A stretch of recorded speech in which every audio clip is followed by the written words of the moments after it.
দর্শক মণ্ডলী, আমাদের এই অনুষ্ঠানটি যেখান থেকে দেখছেন, দেশ ও বিদেশে যেখান থেকে দেখছেন, তাদেরকে জানাই প্রীতি ও শুভেচ্ছা।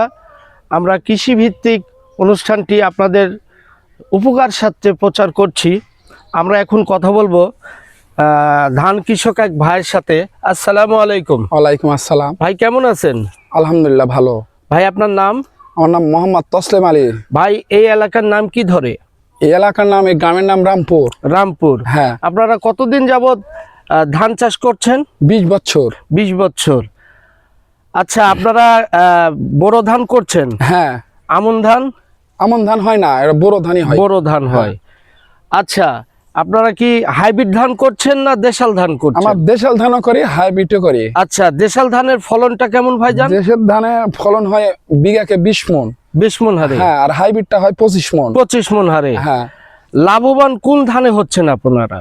আমরা ওই দাম বেশি হচ্ছে দেশের ধানে। দেশের ধান। আর ওই হাইব্রিড ধানের দাম কম, কিন্তু ফলন বেশি। বর্তমান দেশের প্রেক্ষাপটে পেট্রোল সংকট, হ্যাঁ, জ্বালানি সংকট, হ্যাঁ, এতে করে আপনারা যে সেচটা দিচ্ছেন, হ্যাঁ, এতে করে এর কি প্রভাব পড়ছে? প্রভাব পড়ছে। আমাদের লস হচ্ছে আবাদ করে। এখন বর্তমান 1000 টাকা মণ ধান।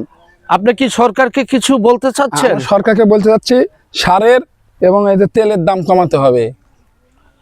সার ও তেলের দাম কমলে হয়তো আপনাদের লাভবান হতে পারবে। হ্যাঁ। আচ্ছা, আমি আরেকটি কথা আপনাকে বলি। হ্যাঁ, বলেন। বর্তমানে যে ধান চাষ করে আপনাদের যে খরচটা হয়, হ্যাঁ, এতে কি আপনাদের কিছু আয় আসতেছে? আয় আসতেছে না, লস হচ্ছে আমাদের। লস হচ্ছে? হ্যাঁ। এর আগে কি আপনারা লাভ করতে পেরেছেন? আগে পাটের দাম কম ছিল, সারের দাম কম ছিল, ওষুধের দাম কম ছিল, আমার লাভবান হচ্ছে। কিন্তু এখন পাটের দাম বেশি, কীটনাশক ওষুধের দাম বেশি, সারের দাম বেশি, পানি সেচের দাম বেশি, এজন্য আমাদের লস হচ্ছে। আপনি আরো একবার আপনি সরকারের কাছে আবেদন করে কিছু বলেন। আমি সরকারকে বলতে চাচ্ছি যে আমাদের সারের এবং কীটনাশক ওষুধ দাম কমাতে হবে, হলে আমরা একটু লাভবান হতে পারবো। আমি জোরালো আবেদন করছি সরকার কর্তৃপক্ষের কাছে। সরকার যদি সার, কীটনাশক এবং জ্বালানি তেলের দাম কমায়, তাহলে কৃষকেরা ভালোভাবে আবাদ করতে পারবে, ধান চাষ করতে পারবে এবং কি তারা লাভবান হতে পারবে। তারা লাভবান মানে আমাদের দেশ লাভবান, আমাদের জাতি লাভবান।